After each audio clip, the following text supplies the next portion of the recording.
and the great Mike DeCourcy from the Sporting News, Fox, and BTN. The top player in the 2024 class, Naasir Cunningham, is headed to overtime elite, but he's maintaining his eligibility. He's not taking the money. And I don't understand, why not go to Montverde or an IMG Academy there in Florida? You're going to get excellent training there. And since he's not taking the money to maintain his eligibility, that's in case he wants to go to college, then why not go to one of those places that actually has so many relationships with the big time schools that you could also go get NIL deals through. So I don't understand that move. Well, I think it's explained by this. First of all, those who initially reacted to this missed that part that you're talking about. It really comes down to what he's doing, comes down to a choice of overtime elite over Montverde, LaLu, IMG, etc. That's really what he's deciding between. Those types of programs where you play high-level competition constantly, where you get high-level coaching constantly, and then you also become eligible for college. But it does not have a school, though, right? There's no school. Yeah, this does not have a school. So he'll have to either go to a local school in the Atlanta area or go to a completely online type situation, which wouldn't be surprising as well. He can do whatever works into his schedule. And home school too, right? That's an option, yeah. Yeah, but he's not at home anymore. So, hey, how would you like to be the head? How would you like to be the head coach of the high school basketball team that had him in your school, had Naasir Cunningham in your school, but couldn't play for you? Well, I mean, that's the way it goes now, really. My high school, which has been horrible at basketball forever. I mean, my brother, when my brother went to college and played NAIA ball in 1980 or so, became like the first player in a decade from my high school to play any level of college basketball. It didn't change much from then on. There were just a few who went on. So then a few years ago, Trey Mitchell, who is in the portal now, who has played at Texas and UMass, grew up in my neighborhood and went to my high school for his sophomore year. And then, wow, hey, you got one of the top players in the country, the top 50, 60 players in the country at my high school, Elizabeth Forward, in Western Pennsylvania. Well, he was gone. He went to prep school in Connecticut. That's what happens now. So in this case, Naasir Cunningham, it was almost inevitable he would leave. And so he chooses overtime elite. Why overtime elite over Montverde or IMG or LaLu or whatever? Well, they're talking about NIL. Now, we're seeing states at the high school level that are starting to open that door to do that, because they just, they see that there's like no reason to stop it. For one, very few athletes are going to get anything in that regard. Two, why fight the fight? What's the point? The state associations don't get anything out of fighting it. So just let it go, right? It's more of a hassle than it is worth. And so for him at overtime elite, he doesn't have to wait for New Jersey to pass that law or to allow that rule if they haven't already, or Florida, whatever. He can just go to overtime elite where he's not bound by a state association. And he can get, if there's whatever name, image, and likeness money there is out there for him to get, he can get it. There's no restraint for him. And so he can do that. And they are certainly positioned. I'm still doubtful, dubious of their training ability because when they call it a league, you can't have a league with 3 teams. I'm sorry, that's not a league. That's an open gym. Hey, maybe they can add that team from Ohio. Oh, that was a football team. Yes. Bishop Sycamore. Absolutely. Sycamore. Yeah. But I'm not sold that that's the best training necessarily. But I don't think it's necessarily bad for them either, because they do have pros. They do have professional coaches in there: Kevin Ollie, Dave Lato, etc.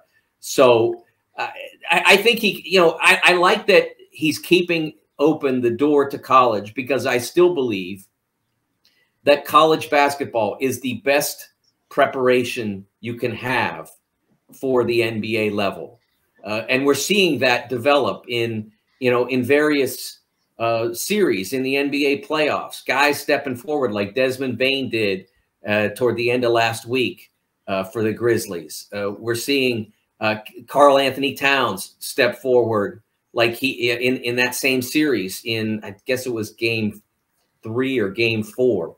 We're seeing that those guys are really well trained to handle the pressure of the NBA playoffs, because the one-game scenario in college creates a level of pressure that doesn't exist anywhere else in basketball. And I really believe that it helps those guys succeed and survive when they get into the NBA playoffs. I think that I also remember reading that Overtime Elite has an extensive reach in the NIL marketplace. So I think this was mainly about money. Yeah, which is, again, I don't have a problem with it as long as you're keeping open the best option available to you to become a player. Because the short-term money that you can make as a collegian or as a high school player, whatever, is nothing compared to what you get with a second NBA contract. Look at Jalen Brunson, the truck that's backing up into his cul-de-sac right now, and what's going to be dumped on him when this season ends and he becomes a free agent. It's going to be astronomical, and that's still the goal, still should be the goal. And that's why I wrote about Shaden Sharp, the Kentucky player, or erstwhile Kentucky sort of pseudo player, who never played for the Wildcats, even though he was on their roster this past spring. You look at the guys who completely skipped the step, who didn't play anywhere out of high school, that tried to find a way around G League, international, college. And there really isn't a lot of great success there. They're still in the league. Darius Baisley, some other guys. There's one who played for the Knicks this past year. They're still in the league, and they're still, they still have jobs, and they're going to stay in the league for a while because they're good players. But there aren't any real great success stories at this point, with the possible exception of Anthony Simons, who's at Portland, who averaged 17 points this year, sort of broke out after C.J. McCollum left Portland. But most of them are just okay.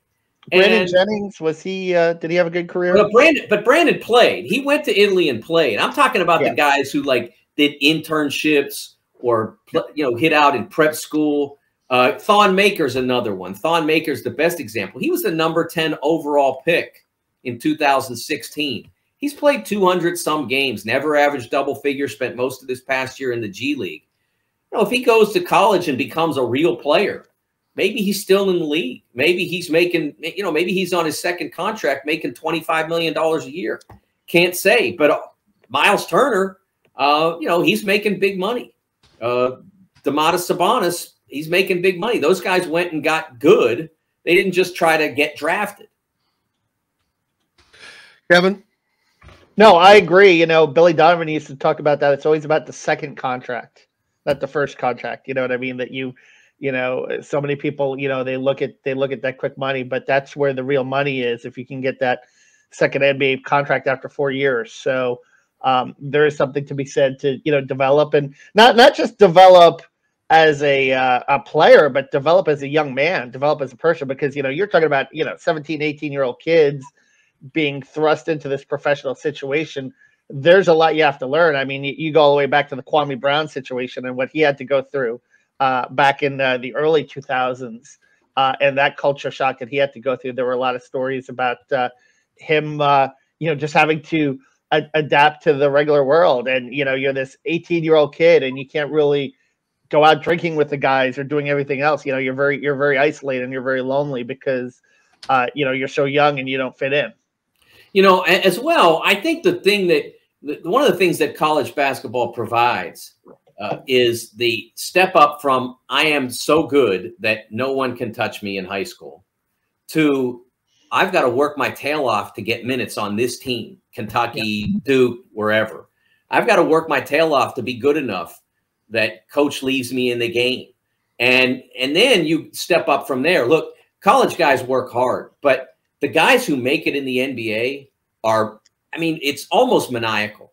I have been in the gym for workouts, summer workouts, when, you know, when with the money they have, they could be like sitting there with their feet up in a, you know, a fruity drink on the stand next to them. And instead, in a gym, they are just going at it for hours to keep themselves in shape. And I'm not just talking about taking jump shots and stuff. I'm talking about working their bodies, working on skills. These are the best players in the world, and the work they put in is crazy. And the college gets you to, they get you to understand, like, you're going to have to work really hard. And then you get to the NBA level, and then you're like, it's not as big a shock, because now you've worked your body. You've understood that you have to go from just being much more physically talented than your peers to working as hard as your new set of peers just to stay relevant, and then get drafted, where in order to be great, the level of work you have to put in is something that you've never imagined. But if you go straight from high school where you've never worked, and then all of a sudden you're in this next level, it's such a far leap for you that it's often that players fall between the cracks. And if people think that it was crazy and whatever, the AAU, all the AAU circuits, man, it's just going to get crazier, because more kids are going to want to do that, because they need that to try to get to this NIL, this apple. There's that apple. They see that apple on the tree, but it's not a low hanging fruit. They have to make some effort. And man, there's a lot of money out there. Damn, I wish they have more opportunities than the average person to make some serious money. And that's great for them, but it blows my mind. I mean, Nigel Pack, this dude is basically almost a millionaire. And it's like, wow, if he's smart, he could seriously that could last a long time, but it's probably not going to have to. But he buy himself a home, have a home, and have that out of the way. I mean, how many people have that opportunity? Well, it's a great opportunity for him. And now it's about being smart with the money. And this is where the American educational system is not the best. They don't teach you much there's nothing been set up. I mean, I haven't heard anything thought about. Here's a program that we've got for that very thing to protect, because there's going to be people preying on these guys. Hey, let me be your financial advisor. Let me put your money here and blah, blah, blah. I think there's a lot to be said for teaching more personal finance in schools. When I got out of college, I had no idea. 401ks were just starting then, and I had no idea how they worked, what they were, and of course this was when they were less popular. They were, like I said, they were just starting them as a replacement for pension systems in a lot of places. But no one ever taught me that stuff in school. And I've been out of school for a long time, and it's still in most places not taught or under taught. It's something that really could be helpful, both at the high school and college level, that no one's ever endeavored to really push. It's unfortunate, because it's important to everybody now, with the way most pension systems work.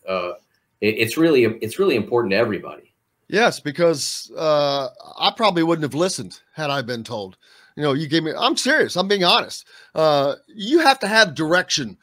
You have to have that mind going in, and like someone, I've been on my parents moved when I was 17, and I stayed because I didn't want to go to North Carolina. But you miss out on stuff. You miss out on the little things like you're talking about. Being smarter with this, doing this, and hopefully we don't see players getting in trouble with this, causing issues. But that's just an ancillary thing, I guess. Yeah, I think that I think that they can be taught to do well with their money. It's one of the things that Duke did at the beginning of last summer when they brought their freshmen in. They put them through a lot of different sort of seminars, for lack of a better term. And I believe personal finance was one of them.